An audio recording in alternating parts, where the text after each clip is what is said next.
Pada kesempatan kali ini saya pengen bahas dunia mulai memanas, investor harus berbuat apa?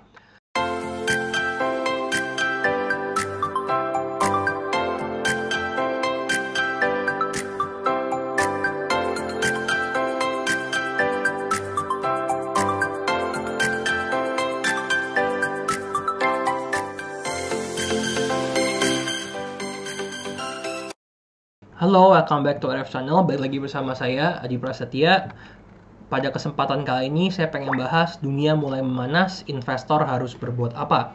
Tetapi sebelum itu saya pengen ngasih info dulu, buku saya yang ketiga udah launching dan Bapak Ibu udah bisa mulai pre-order. Nama bukunya adalah Formula Mencari Investasi Saham Terbaik. Di buku ini saya bakal bahas soal gimana caranya kita stock picking, alias kita caranya tuh gimana sih untuk milih saham-saham yang bisa dijadiin sebagai portofolio Bapak Ibu sekalian, tentunya dengan histori data masa lalu minimal 10 tahun ke belakang. Di sini saya 10 tahun ke belakang itu apa sih yang terjadi ketika Bapak Ibu pakai strategi yang ada di buku ini. Prinsipnya sih sebenarnya emang data masa lalu itu nggak bisa jadi jaminan untuk masa depannya bakal kejadian seperti itu lagi. Bener, saya setuju. Tapi lebih masuk akal mana? Yang dulunya untung terus tiba-tiba mulai nggak untung lagi, atau Bapak Ibu bener-bener nggak tahu data masa lalunya berharap sebuah strategi untung. Nah, menurut saya lebih masuk akal yang data historisnya udah untung dan kita berharap ke depannya terus untung dibandingin yang sebelumnya Bapak Ibu nggak tahu strategi ini untung atau enggak terus Bapak Ibu pakai. Atau yang bahaya adalah Bapak Ibu udah tahu strategi yang Bapak Ibu gunain dulunya nggak untung terus berharap sebuah miracle tiba-tiba untung gitu ketika Bapak Ibu pakai strateginya. Mungkin kalau dari saya sih kayak gitu. Dan kalau Bapak Ibu beli di pre-order sebelum rilis di toko buku, which is itu September 2022, Bapak Ibu dapat Smart Tech Bio itu kayak NFC, tapi nanti ke connect-nya jadi seperti kartu nama online. Terus juga bakal dapat online course formula formula investasi indeks saham, dan juga bakal dapat tiket gratis investing mastery webinar. Ini event live, nanti juga ada Pak Ryan sebagai pembicaranya. Dan ini juga dibandingnya sama buku cryptocurrency-nya Pak Ryan Filbert. Oke Bapak Ibu, kita bakal balik ke topik. Dunia memanas, investor harus berbuat apa? Nah, Bapak Ibu tahu gak sih sebenarnya bagi saya pribadi ada 4 hal ya. Ada 4 hal, mungkin 2 major, satunya medium, satunya nggak terlalu minor lah. Cuman saya masih perhatiin karena deket.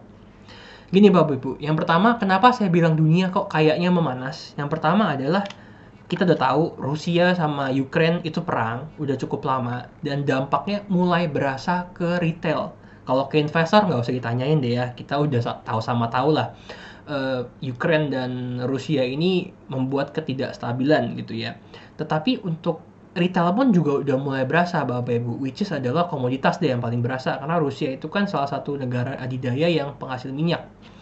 Harga komoditas minyak terutama melambung, pemerintah Indonesia juga sampai nge-state kayaknya soal subsidi itu udah mulai berat gitu ya, bahkan ngaruh sampai ke negara gitu ya. Harga BBM mahal di mana-mana, terutama kalau Bapak Ibu pakai BBM yang nggak subsidi gitu. Itu yang pertama Bapak Ibu, Rusia dan Ukraine. Ternyata kita sadar bahwa perang itu sangat mempengaruhi ekonomi dunia gitu ya. Yang kedua adalah belakangan ini China dan Taiwan itu eskalasi. Di sini saya ngutip dari Kumparan News, Kemlu RI sayangkan eskalasi ketegangan China Taiwan usai lawatan Pelosi. Pelosi itu kayak ketua DPR-nya di Amerika. Datang ke Taiwan, terus China-nya nggak demen. China-nya kayaknya tuh risih nih kok ngapain datang ke Taiwan gitu ya. Karena China kan nggak ngakuin Taiwan sebagai negara ya. Dia kan nganggapnya Taiwan tuh sebagai bagian dari China. Dan ceritanya China nih kayak mulai marah, mulai latihan perang dengan skala besar, ngelemparin rudal ke teluk ya kalau nggak salah. Pokoknya ke laut perbatasan antara China dan Taiwan. Terus jetnya tuh juga udah mulai diterbangin gitu ke perbatasan Taiwan sama China gitu. Itu soal China dan Taiwan. Kalau ke Taiwan saya takutnya adalah kayaknya berefeknya tuh ke chip jadi komputer, laptop, HP kayaknya. Soalnya sejauh yang saya tahu kayaknya kalau kita beli komputer itu kebanyakan chipnya dari Taiwan ya kalau nggak salah. Saya sempat ngerakit komputer, pada bilang Taiwan itu penghasil chip. Rata-rata chip itu datangnya dari Taiwan.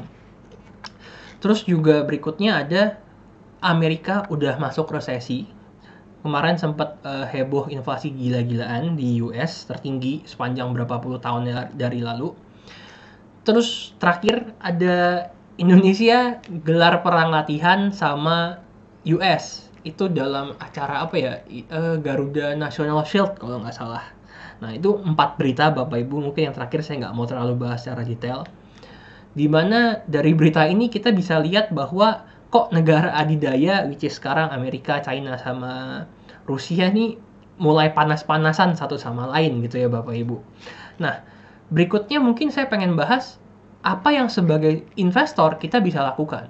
Gini Bapak Ibu, tentunya semua kita berharap dunia baik-baik aja, Rusia cepat nggak perang lagi, Cina jangan sampai nyerang Taiwan, jangan sampai juga Amerika resesi berlarut-larut dan berdampak terhadap ekonomi dan stock market dunia gitu ya. Tapi sampai itu kejadian pun, kita sebagai investor, apalagi sekarang nih, kita udah dapat rambu-rambunya, istilahnya kita udah dapat rambu kuning, cuma kita nggak tahu nih bakal ke merah atau balik ke hijau lagi gitu ya. Kita juga harus mulai bersiap-siap Bapak Ibu sekalian. Bersiap-siap kalau sampai amit-amit kejadian makin membesar eskalasi ya antara mungkin Rusia dan efeknya makin melebar, China mungkin efeknya juga perang dan melebar, kita sebagai investor juga mulai harus siap-siap. Karena krisis mungkin emang bakal ngebuat banyak orang rugi. Tetapi juga bakal banyak muncul investor kaya baru dari krisis ekonomi dunia. Caranya adalah biasanya kalau dari krisis, tungguin harga saham jatuh atau tungguin harga indeks jatuh, di sanalah kita baru mulai masuk gitu ya. Jadi ini juga bisa sebagai kesempatan emas. Tapi bagi saya, please jangan asal langsung beli. Yang objektif adalah saran saya, Bapak Ibu tulis dulu nih trading plan Bapak Ibu sekalian. Saya harus siap-siap sama krisis. Saya bakal misalnya ekstrim ya. Saya baru mau beli deh misalnya indeks saham LQ45 ketika dia terkoreksi 50% dari harga tertinggi. Wih, gila kayak Covid kemarin gitu ya. Dan saya baru bakal jual indeks LQ45 ketika dia udah naik di level 90%, alias itu udah terkoreksi cuman 10% dari harga tertingginya, baru saya mau jual. Soalnya banyak juga kesalahan yang saya lihat, investor itu udah denger beritanya langsung dibeli padahal belum turun gitu ya. Nanti pas beneran turun amit-amit dia kelabakan, duitnya udah habis untuk beli, ketika turun udah nggak ada duit untuk nambah lagi gitu Bapak Ibu. Jadi menurut saya, saran saya adalah buat trading plan atau investing plan secara tertulis. Misalnya tadi beli indeks misalnya atau saham kayak bebas. Kalau saya sih suka indeks, makanya saya nulis buku kebanyakan indeks. Beli misalnya LQ45 koreksi 50%, ya nungguin bener-bener sampai beneran terkoreksi 50%. Jangan panas duluan. Nah, di sini saya juga ngebuatin simulasi nih buat Bapak Ibu. Kenapa saya suka ngebeli ketika indeks itu istilahnya koreksi gitu Bapak Ibu. Nah, lihat aja yang beli saat, terus misalnya yang return 100 deh biar gampang gitu ya. Misalnya nih Bapak Ibu bilang, saya mau beli LQ45 indeks ketika dia terkoreksi 50%. Berarti Bapak Ibu lihat yang ini yang beli saat 50 gitu ya. Terus lihatnya yang paling pojok kanan tuh, yang return 100 tuh artinya ngejual di angka 100%. Kalau yang 90 berarti 90%, alias terkoreksi 10% dari harga tertingginya. Saya suka ngebuat kalkulasinya dari harga tertinggi biar gampang hitungnya. Nah, gini Bapak Ibu, beli saat harga murah itu nggak adil, tapi itu menguntungkan buat kita. Kenapa?